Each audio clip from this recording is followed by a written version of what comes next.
Bonjour à toutes et à tous. Alors, je voulais partager avec vous ce moment, que certains disent exceptionnel, quoique dans l'histoire, il y a eu beaucoup de moments exceptionnels, des changements de gouvernement, des dissolutions, des démissions, il y en a eu énormément dans notre histoire, bien sûr. Mais je voulais partager ce moment avec vous, aujourd'hui qui est le solstice d'été. Tant, les vibrations actuelles sur le plan, astral collent parfaitement à ce que nous vivons et ce à quoi nous assistons autour de nous. Enfin, nous assistons surtout, heu, lorsqu'on regarde les médias ou lorsqu'on lit les journaux, bien sûr. Donc le solstice d'été aura lieu le 20 juin avec l'entrée de la Terre dans le signe du Cancer. Pourquoi je dis l'entrée de la Terre? Parce que effectivement, chaque signe astrologique correspond à un espace que la Terre parcourt dans sa course autour du Soleil. Le solstice, c'est toujours, les solstices, c'est toujours des moments importants. D'ailleurs, ils sont fêtés dans de nombreuses, civilisations puisque, c'est le moment où la durée du jour, c'est-à-dire la lumière, va atteindre son maximum avant de décroître peu à peu. Et le jour du solstice, c'est précisément, le début du signe du Cancer. Alors auparavant, nous étions dans la période du signe des Gémeaux et là, nous allons passer d'un signe mercurien d'air, le Gémeaux, à un signe marqué par la Lune, un signe d'eau. Et d'ailleurs, au moment où je vous écris, au moment où je vous parle, pardon, il n'arrête pas de pleuvoir à peu près partout en France. Il pleut des cordes, hein. Donc c'est vrai que pour un premier jour d'été, il est vraiment marqué par, l'eau du Cancer. Alors quand je vois toute cette pluie qui tombe, je me demande si c'est à l'image des larmes longtemps retenues et peut-être qu'on laisse enfin couler. Pourquoi pas? Parce que finalement les larmes qui coulent, ce sont les émotions qu'on a peut-être contenues, retenues et qui enfin sortent, les émotions s'expriment. D'autant que le soleil dans le signe du Cancer est, on appelle ça conjoint avec 2 planètes qui se trouvent également dans ce secteur, à savoir Mercure, la communication, et Vénus qui correspond à l'amour, à ce qu'on aime, à la façon qu'on a d'aimer et aussi à ce qu'on n'aime pas.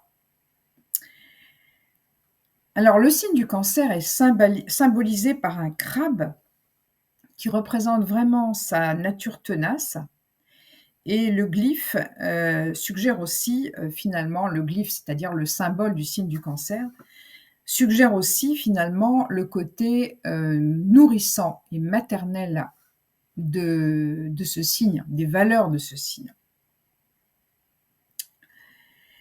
Les mots-clés du signe du Cancer, je les rappelle un petit peu à tout le monde pour positionner un peu quelle est cette énergie du signe du Cancer.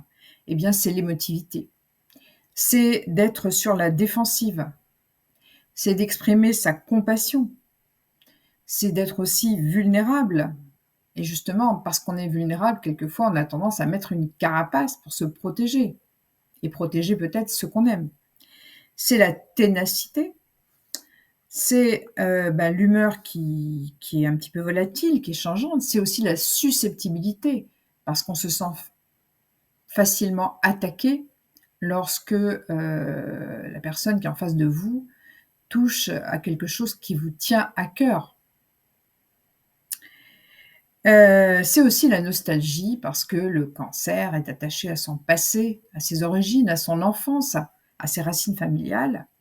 Mais avec ce domaine émotionnel de l'eau, ça peut aussi conduire un petit peu à la manipulation, au chantage affectif.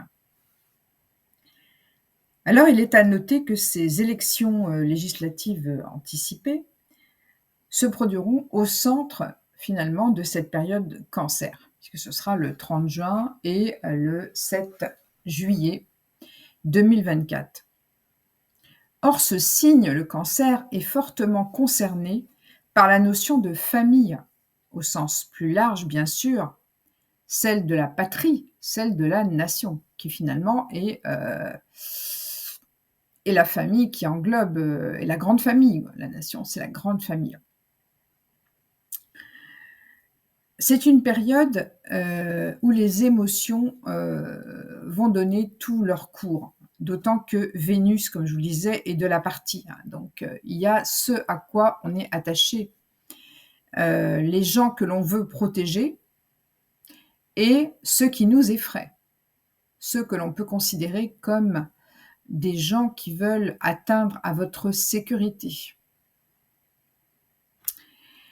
Il ne s'agit plus, avec Mercure, qui est aussi en Cancer, de la parole légère et rationnelle que peut avoir Mercure en Gémeaux. Ici, non, on rentre dans l'expression des émotions. C'est dire si les débats qui vont avoir lieu pour cette campagne éclair vont plus faire appel à nos affects qu'à notre raison. Chaque partie en face, il y en a surtout finalement 2 qui s'affrontent, restant sur sa défensive, chacun voulant faire preuve de plus de compassion que l'autre pour telle ou telle catégorie de la population. Ils veulent chacun s'adresser à tous et à toutes, mais en réalité, ils touchent à certaines valeurs qui ne sont pas les mêmes chez les uns et chez les autres. Sans oublier, évidemment, dans cette bataille, une certaine manipulation et un certain détournement, évidemment, du moindre fait divers, même si les faits divers qui peuvent avoir lieu pendant cette campagne, évidemment, ne font que révéler un état existant. Donc, on va assister, évidemment, à la fois des manipulations et à la fois à des récupérations. D'autant que la pleine lune du 22 juin mettra en scène l'opposition entre le signe solaire Cancer et la Lune qui sera dans son signe de chute, qui est le Capricorne.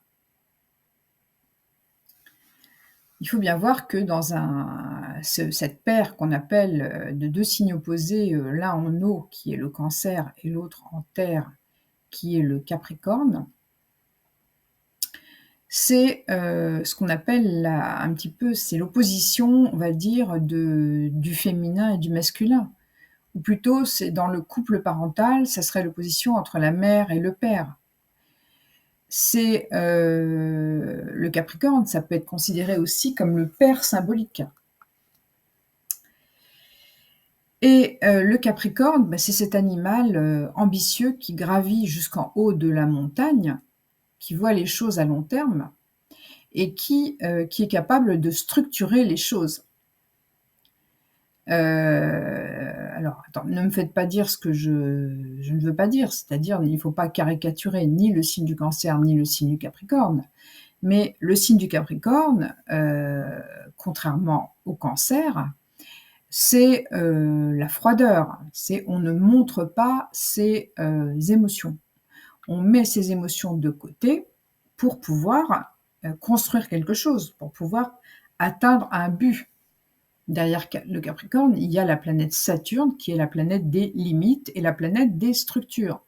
Or, nous savons bien que pour vivre en société, il faut des limites, il faut des structures.